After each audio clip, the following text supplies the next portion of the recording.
Hello नमस्कार, this is Chinu Thakur और आज मैं आपके सामने हूँ इंडस वैली सिविलाइजेशन पार्ट 2 का वीडियो लेकर। इससे पहले मैंने पार्ट 1 अपलोड किया है। मेरा मोटिव है कोई भी हिस्ट्री का टॉपिक हो उसको एकदम इन डेप्थ में आप लोगों को सामने रखना, ताकि कोई भी ऐसा पॉइंट ना छूट जाए जो कि आपको मालूम ना हो। तो चलिए स्टार्ट करते हैं आज का ये इंडस वैली सिविलाइजेशन पार्ट 2। ठीक है,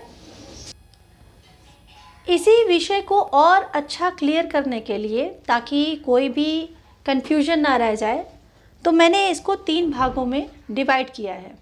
nucleus cities, coastal town, other town. ठीक है, तो एक्चुअली पता क्या है कि हम लोगों को कोई लिखित रिकॉर्ड तो मिले नहीं है इंडस वैली सिविलाइजेशन के, ये आप जानते हैं। और वहाँ पे पिक्टोग्राफिक हमें स्क्रिप्ट मिली है जो कि पढ़ी नहीं जा सकी है।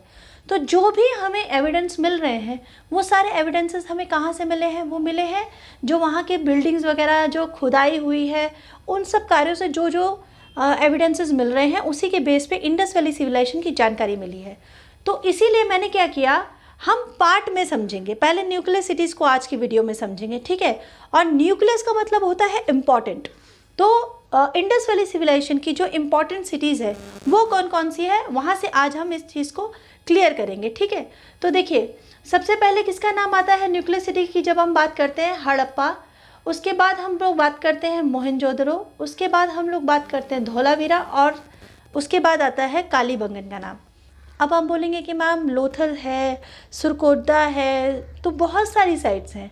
मुझे मालूम है बहुत सारी साइट्स हैं, लेकिन जो न्यूक्लियस सिटीज़ है जो बहुत पहले जिसकी खुदाई हो गई है या जो महानगर कहे जाते हैं, तो उसके हिसाब से मैं ये वीडियो बना रही हूँ। ठीक है, उसको आप समझिए।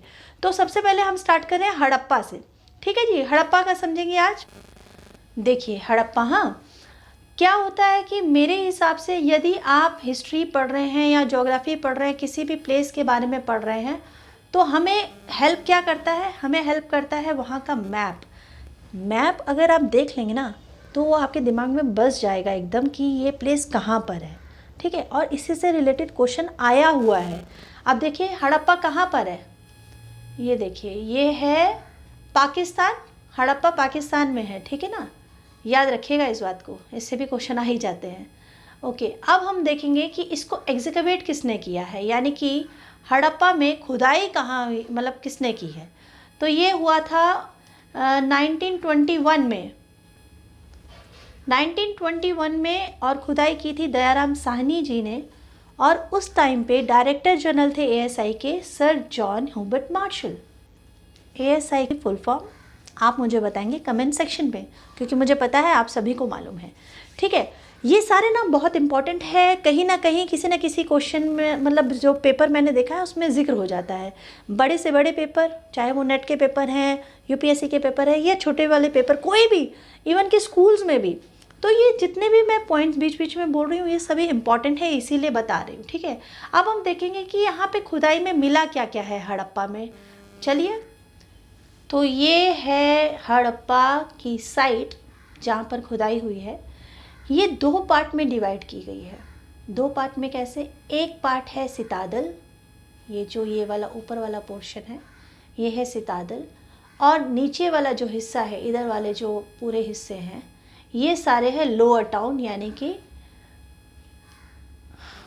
जो मतलब जो नॉर्मल लोगों के लिए या फिर जो आम जनता के लिए जो एरिया था वो है लोअर टाउन। और जो प्रशासनिक अधिकारी रहे होंगे, जो उच्च अधिकारी रहे होंगे, वो रहते थे अपर टाउन में। और यहाँ का देखिए एक ख़ास पॉइंट जो आपको याद रखना है वो ये है कि जो सितादल है, जो ऊपर वाला पोर्शन है, वो तो है फोर्टिफाइड, यानी कि उसके चारों तरफ दीवारें की गई हैं। और जो नीचे का हिस्सा है, जो नीचे का लोकल एरिया है, जो लोकल लोगों के लिए हिस्सा है, वो अनफोर्टिफाइड है। वहाँ पर किसी भी तरह का कोई भी चार दीवारी नहीं है। ठीक है, ये बात क्लियर होती है। चलिए अब देखते हैं आगे की और क्या क्या मिला है। ठीक है, ये कुछ और महत्वपूर्ण खोजें हैं जो हड़प्पा से मिली हैं। एक तो मिला है 10 वर्कमैन का क्वार्टर। 10 वर्कमैन क्वार्टर मतलब क्या हुआ कि 10 कमरे मिले हैं जो एक ही साइज़ के हैं। शायद एक ही तरह के कोई अधिकारी रहे होंगे उनके लिए होंगे, या एक ही प्रकार के कोई मतलब लोग रहे होंगे, एक ही लेवल के लोग रहे होंगे, उनके लिए वो 10 कमरे हैं। फिर यहाँ मिले हैं 12 granary building. Granary building means खाद्यान्न भंडार मिले हैं 12, 6 और 6 आमने सामने हैं खाद्यान्न भंडार। और मतलब ये कहा जा सकता है कि हम लोग जान रहे हैं कि वहाँ का ट्रेड बहुत अच्छा था। इंडस वैली सिविलाइजेशन का जो ट्रेड था वो बहुत अच्छा था। और उस समय पे मेटेलिक मनी नहीं था, ये भी हमें पता है। अगर मेटेलिक मनी नहीं था तो किस चीज़ से बिज़नेस होता था, ये मैंने अपने वीडियो 1 में भी जिक्र किया है कि उस समय जो ट्रेड था वो चलता था बार्टर सिस्टम से, आदान प्रदान। जो मुझे चाहिए वो आपके पास है, आपसे मैंने लिया है, और जो मेरे पास है वो मैंने आपको दिया है। इस तरह से आदान प्रदान बार्टर सिस्टम चलता था, उसी के बेस पे बिजनेस होता था। तो ये शायद जो ग्रैनरी बिल्डिंग्स हैं ये सब भी उसी ट्रेड का एक हिस्सा था, ठीक है। उसके बाद यहाँ हमें मिली हैं सील्स। ये देखिए, ये पिक्चर में दिखाई दे रहा है, ये सील्स मिली हैं। अब सील्स किस काम आती हैं? मोहर, मतलब होती है ना, हम लोग कई बार पिक्चरों में देखते हैं कि वो फलाना घर नीलाम हो गया तो गवर्नमेंट का एक अधिकारी आया और मोहर लगा दी, ऐसा कुछ देखते हैं। मतलब ये सब चीज़ें ना जहन में रह जाती हैं। तो पहले जब ट्रेड होता था तो सामान इधर से उधर जाने के लिए ये लोग स्टैम्प का यूज़ करते थे। कोई पर्टिकुलर भाई कंपनी है वो अपने ब्रांड की ही मोहर यूज़ करती होगी, तो वो जब वहाँ सामान पहुँचता होगा तो पता चलता होगा कि हाँ ये उस कंपनी का, मतलब उस आदमी का है सामान जो है। तो इस सब के लिए सील का यूज़ होता। और देखिए कितनी सुंदर सील थी, अलग अलग डिज़ाइन है इन सील्स पे। और ये कितने हैं? ये है 891 सील्स हैं, ठीक है जी। इसके अलावा मिले हैं वहाँ पर टोर्सो फिगरेंस मिले हैं, यानी कि मिट्टी के बने हुए कुछ खिलौने मिले हैं। और उसमें स्पेसिफिकली 2 मूर्तियाँ ऐसी मिली हैं जिन्हें यक्ष और यक्षिनी का नाम दिया गया है। मतलब ये प्रकृति की पूजा करते थे, देवी की पूजा करते थे, जो नेचर की पूजा होती थी। तो उस तरह के मतलब लग रहे, रिजेंबलिंग हो रही है, 2 मूर्तियाँ एक जैसी हैं। तो वो मिट्टी की मूर्ति है, टोर्सो की बनी हुई मूर्ति है, ठीक है, वो मिली है हड़प्पा से। फिर सिमेट्री 37, मतलब जो बरल साइट्स है वो भी बहुत इंपॉर्टेंट होती है ना, क्योंकि उससे पता चलता है कि टाइम पीरियड का पता चलता है, फिर उस समय उन लोगों के रीति रिवाज कैसे थे उस बारे में पता चलता है। तो हड़प्पा में क्या पता चला, 57 बरल साइट्स हैं।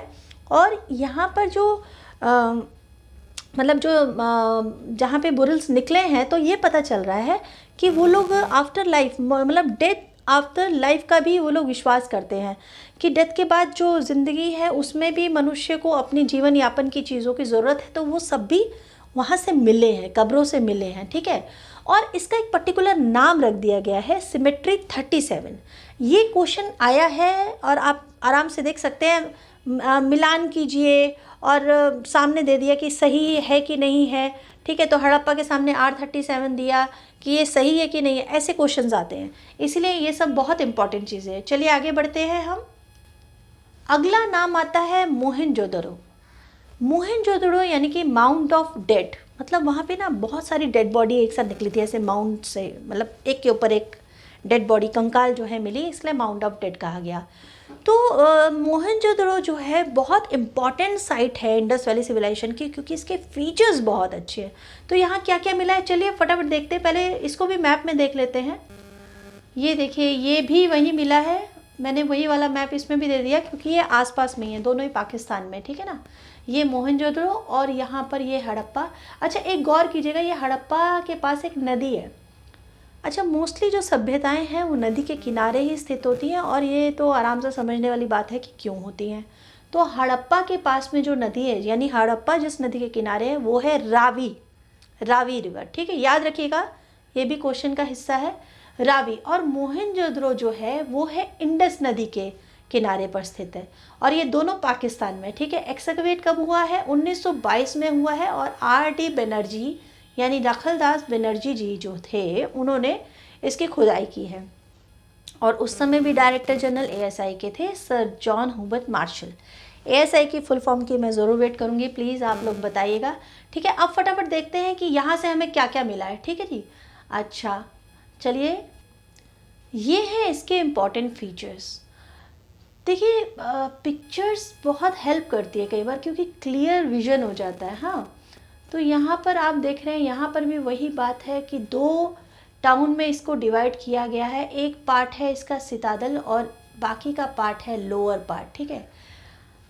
इसके और हड़प्पा में ये समानताएं हैं कि दोनों का जो ऊपरी हिस्सा है, जो उठा हुआ सितादल हिस्सा है, वो है फोर्टिफाइड, जिसमें चारों तरफ दीवारें की गई हैं, और जो दूसरा हिस्सा है, जो लोअर हिस्सा है, वो है अनफोर्टिफाइड, मतलब उसमें कोई बाउंड्री नहीं है, कोई दीवारें नहीं है।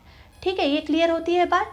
अब हमें एक यहाँ पे टॉपिक आता है ब्रिक्स का, ईंटों का। आप जब भी पिक्चर्स देखेंगे तो गौर करेंगे कि ये सब साइड्स की ईंटें भी अलग अलग हैं, और ये भी क्वेश्चंस का एक हिस्सा आता है। यहाँ पे बर्न ब्रिक यूज़ हुई हैं, जो भी ये बिल्डिंग्स हैं, कंस्ट्रक्शन जो भी आप देख रहे हैं ना, ये सारी जो ईंटें हैं वो बर्न ब्रिक की है, और हड़प्पा में भी बर्न ब्रिक है। मैं ख़ास तौर पे ये बात इसलिए बार बार इंडिकेट कर रही हूँ क्योंकि आगे जो आपको साइट्स देखने को मिलेंगी उसमें किसी किसी में बर्न ब्रिक है, किसी किसी में मड ब्रिक है, और ये भी फ़र्क है जो कि क्वेश्चंस के हिस्से बन जाते हैं। ठीक है, चलिए अब देखते हैं कि इनके फीचर्स क्या है। देखिए, जब हमसे कोई पूछता है अचानक, ये मेरे साथ भी हुआ था जब मैंने एक बार एग्ज़ाम दिया था, मेरे क्वेश्चन में था कि मोहनजोदड़ो का मतलब ग्रेटेस्ट बिल्डिंग कौन सा था, या इंडस वैली सिविलाइजेशन का। तो मुझे ये लग रहा था कि इंडस बाथ था, सॉरी ग्रेट बाथ था। ठीक है, क्योंकि जब भी हम पहली बार में पढ़ते हैं ना तो हमेशा ये लगता है, लेकिन ऐसा नहीं है। जो वहाँ का खाद्य भंडार है मोहनजोदड़ो का, ग्रेट ग्रैनरी है, वो सबसे बड़ी बिल्डिंग है वो। ठीक है, ग्रेट ग्रैनरी, वो ग्रेट बाथ से भी बड़ी बिल्डिंग है, इसको याद रखिएगा। अच्छा, और ग्रेट बाथ तो आप मोहनजोदड़ो एक पिक्चर है वो ज़रूर, उसमें वो एक सॉन्ग है उसी में वो पूरा दिखा दिया गया है। बिल्कुल ऐसा ही था, ऐसे ही मतलब जो एविडेंसेस मिले हैं बिल्कुल ऐसा ही था कि बड़ा सा एक स्नानागार है और उसे पूजन आदि कामों के लिए ही इस्तेमाल किया जाता रहा होगा। ठीक है, अच्छा, अब उसके बाद एक वहाँ पे मिला है वोवल क्लॉथ का पीस, मतलब बुना हुआ कपड़ा है, कॉटन के कपड़े का भी हम लोगों को मिला है, वो एविडेंस है मोहनजोदड़ो का। ठीक है, फिर मिली है bronze dancing girl. Bronze dancing girl मतलब एक स्टैचू है, देखिए कितना खूबसूरत स्टैचू है। उस समय कोई मशीन नहीं था, कुछ नहीं था, लेकिन ये कांसे धातु की बनी हुई है। ठीक है, और ये पिक्चर सोचिए कब की इंडस वैली सिविलाइजेशन है, और जब ये पिक्चर्स मतलब अभी भी संभाली गई है, तो देखिए कितना नीट एंड क्लीन वर्क है। ओके, और हमें क्या मिलता है मोहनजोदड़ो से, सील्स के बारे में। ये है 1398 नंबर्स में ये सील्स। जैसे हड़प्पा में मैंने सील्स की एक पिक्चर दिखाई है ना, वैसी ही सील मोहनजोदड़ो में मिली है, और नंबर है 1398 सील्स। ये सील्स पर भी मुझे क्वेश्चन याद आता है कि क्वेश्चन ये है, Indus valley civilisation agrarian civilisation है या फिर ये मतलब ट्रेड सिविलाइजेशन है, यहाँ पर बिजनेस ज़्यादा होता था या खेती ज़्यादा होती थी। ठीक है, रूरल कह सकते हैं, अर्बन कह सकते हैं। तो आंसर क्या होगा, आंसर होगा अर्बन। जी हाँ, ये अर्बन सिविलाइजेशन है, क्योंकि ट्रेड बहुत वास्ट मतलब वे में हुआ है, बहुत बढ़िया तरीके से यहाँ पर व्यापार होता था। ठीक है, और उसके बाद यहाँ का ड्रेनेज सिस्टम बहुत अच्छा है। कहते हैं कि अभी भी बारिश का पानी कितना भी हो, लेकिन जहाँ ये साइट है वहाँ पानी ब्लॉक नहीं होता। ठीक है, और एक है बियर्ड प्रिस्ट स्टैचू। ये मूर्ति कई बार आप लोगों ने देखी होगी पिक्चर, एक मतलब मूर्ति है जिसमें ऐसे दाढ़ी है, हाफ मूर्ति है, तो वो भी हमें मिली है मोहनजोदड़ो से। ठीक है, चलिए आगे बढ़ते हैं। अगला नंबर है धौलावीरा का, another very important site of Indus valley civilisation. ये कहाँ पर है, ये है गुजरात में। ठीक है, देखिए मेरी हैबिट है कि मैं मैप के साथ ही मतलब थोड़ा सा पढ़ती हूँ तो अच्छा रहता है, हमेशा क्लियर रहता है। ठीक है, ये है गुजरात में, और इसके बारे में इम्पोर्टेंट क्या क्या इन्फॉर्मेशन है कि इसकी खुदाई कब हुई और किसने की, ये सारी चीज़ें हैं। इसको पहले डिस्कवर किया था जेपी जोशी जी ने, पहले मतलब खोज निकाला था इसको जेपी जोशी जी ने। ठीक है, लेकिन इसका जो रियल काम है, जो सच इसकी वास्तविकता खुदाई जो किया है वो किया है आर.एस. बिष्ट जी ने, और 1990 में किया है। जब उस समय खुदाई हुई तो लग रहा था ये बहुत बड़ी साइट है, मतलब ये इंडस वैली सिविलाइजेशन की सबसे बड़ी साइट है। लेकिन फिर राखीगढ़ी की खुदाई हुई तो ये सेकंड लार्जेस्ट साइट है इंडस वैली सिविलाइजेशन की, सबसे बड़ी साइट राखीगढ़ी है। उसके बारे में भी हम आगे पढ़ेंगे। ठीक है, तो चलिए आगे देखते हैं इसके बारे में हमें और क्या इन्फॉर्मेशन मिलती है। ये देखिए, मैं यही बात आपसे कर रही थी कि हर एक साइट के जो पार्ट हैं वो अलग अलग हैं। जैसे हड़प्पा और मोहनजोदड़ो के 2 टाउन थे, 2 पार्ट थे, सॉरी टाउन नहीं, 2 पार्ट थे, एक सितादल और एक लोअर टाउन। लेकिन धौलावीरा के 2 नहीं 3 पार्ट हैं। एकदम याद रखिएगा, ये एक ही इंडस वैली सिविलाइजेशन ऐसी है, एक साइट है जिसमें 3 हिस्से हैं, 3 पार्ट हैं, ठीक है। और ख़ास बात क्या है कि 2 टाउन तो इसके फोर्टिफाइड है, 2 टाउन में चारों तरफ बाउंड्री है, और एक टाउन है जिसमें बाउंड्री नहीं है, वो अनफोर्टिफाइड है। और एक और बात, जो मैं वो ब्रिक्स वाली आपको बात कर रही थी ना, देखिए ये बहुत बड़ी साइट है और बहुत इसकी भी खासियत है। लेकिन यहाँ ब्रिक्स ना बर्न ब्रिक यूज़ नहीं हुई है, यहाँ मड ब्रिक्स यूज़ हुई हैं, ठीक है। ये सब याद रखिएगा, ये सब क्वेश्चन में आते हैं, सब क्वेश्चन के हिस्से आते हैं, ठीक है। मैंने कई क्वेश्चन दिए हैं, जब मैं MCQ करूँगी ना तो मैं आपको ये सारे क्वेश्चंस दिखाऊंगी कि कहाँ कहाँ ये सारी चीज़ें आती हैं, आप बस ध्यान से सुनिएगा। और ये है इसके कुछ खास फीचर, जैसे इनक्रेडिबल वाटर मैनेजमेंट, मतलब ये यहाँ का पानी का जो व्यवस्था है वो बहुत अच्छी है। जो ड्रेनेज सिस्टम है और जो वाटर लॉगिंग जो है हो ही नहीं सकता, इस तरह का बनाया गया है। ये सारा मैनेजमेंट धौलावीरा का बहुत बहुत अच्छा है, ठीक है। और ये देखिए, मैंने अभी बात की थी कि this is largest after Rakhigarhi, मतलब राखीगढ़ी बहुत बड़ा है और उसके बाद इसका नंबर आता है, तो हम लोग इसे सेकेंड लार्जेस्ट कह सकते हैं। और यहाँ मिला है लॉन्गेस्ट स्क्रिप्ट के हर एक हिस्से हर एक साइड में थोड़े थोड़े मिले हैं, लेकिन एक ना वुडन का ऐसे करके एक लॉन्ग सा ऐसे पट्टी है, ठीक है। यहाँ पर देखिए एक लॉन्ग सी पट्टी है जहाँ आपको ये दिखाई दे रहे होंगे, ये चिन्ह पिक्चर्स बनी हुई हैं, ऐसे गोल गोल कोई साइन बने हुए हैं। तो ये हमें सिर्फ धौलावीरा से मिला, ठीक है। ये 10 साइन है, बड़े बड़े मतलब साइन है, ये वहीं पे मिला है। और दूसरा यहाँ पे जो पॉटरी है वो ब्लैक और रेड है, मतलब ब्लैक एंड रेड पॉटरी मिली है, ठीक है। और देखते हैं क्या बात है यहाँ पर। इसके बाद जो अगला पार्ट आता है, अगली सिटी आती है, वो आती है कालीबंगन, ब्लैक चूड़ियाँ, ठीक है। कालीबंगन के यहाँ मैं मजाक नहीं करी, यहाँ टुकड़े मिले हैं काली चूड़ियों के, इसीलिए मैंने कहा कालीबंगन। तो इसको भी हम मैप में देखते हैं, ये कहाँ पर है, ये देखिए ये यहाँ पर है, राजस्थान में है कालीबंगन, ठीक है। लगभग 1400 साइट्स हैं, लेकिन हमारे लिए इम्पॉर्टेंट यही 7-8 साइट है, इसी के बारे में पढ़ रहे हैं, ठीक है। अच्छा, अब ये है कि इसको एक्सकवेट किसने किया है, इसकी खुदाई का वर्क जो है वो किसने किया है, ये सारी चीज़ें भी पता होनी चाहिए, इसलिए बताती हूँ। ये देखिए, इसका एक्सकवेशन किया है BB लाल जी और BK थापड़ जी ने 1990 में, ठीक है। और ये चला है 69, उल्टा कैसे लिख गया, प्रिंटिंग मिस्टेक हो गया है, इसको ठीक कर लीजिएगा, ठीक है। और यहाँ पे इम्पॉर्टेंट रिवर कौन सी है, घग्गर रिवर जो है वो बहुत मतलब यहाँ पे इम्पॉर्टेंट रिवर है, क्योंकि ये सरस्वती जो नदी थी ना पहले, वहाँ उसका भी यहाँ पर मतलब एविडेंस मिला है, ठीक है। अब चलिए देखते हैं यहाँ पे फीचर्स क्या क्या हैं इसके कालीबंगन के। देखिए इसकी खासियत क्या है, वो 2 पार्ट्स को लेकर जो सितादल और लोअर टाउन वाले पार्ट्स हैं, कि इसके दोनों ही टाउन फोर्टिफाइड है। देखिए ये इसकी खास बात हो गई कि इसमें 2 टाउन मिले हैं और दोनों ही फोर्टिफाइड है। बाकी सबके टाउन्स भी आपके साथ मेरी बात हुई है पहले।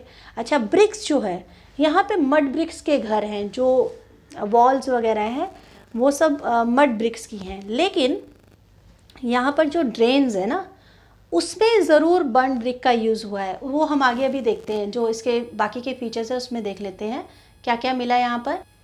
ये फीचर्स हैं जो इम्पॉर्टेंट है कालीबंगन के। यहाँ मिले हैं फायर अल्टर्स, ये बहुत इम्पॉर्टेंट पॉइंट्स हैं, ये जो है ना ये सब क्वेश्चन से रिलेटेड है। फायर अल्टर्स मिले हैं, मतलब तंदूर जिसमें फायर जलती थी। अच्छा, बर्न ब्रिक यूज़ किया, मैंने अभी बात की, जो ड्रेन्स हैं जो वेल्स हैं उसमें बर्न ब्रिक का यूज़ किया गया है। उसके बाद यहाँ पे सील्स की भी एक खासियत है। क्या खासियत है, यहाँ पर जो सील्स मिली है, जैसे आप पहली पिक्चर में देखिएगा स्क्वायर सील्स है, ठीक है। लेकिन कालीबंगन की सील सिलेंड्रिकल है, ठीक है, वो सिलेंड्रिकल डिज़ाइन है उसका। फिर दूसरा यहाँ पे देखिए प्लफ्ड फील्ड मिला, एक खेत है जिसमें ये एविडेंस है कि वहाँ पे खेती हो रही थी, जुता हुआ खेत मिला है। और एक मिला है लकड़ी का हल, देखिए कितनी सुंदर पिक्चर है, मतलब प्राउड होता है ना इंडिया की हमारी मतलब चीज़ पे प्राउड होता है। कितनी सुंदर पिक्चर है ये। और उसके बाद हमें मिले हैं कैमल बोन, मरुस्थल है, रेत है, ऊँट तो होगा ही, तो इस बात को कंफर्म करता है कि वहाँ हड्डी मिली है कैमल की, ठीक है। और दूसरा ब्लैक बेंगल पीसेस, वो मैंने आपको बताया ही।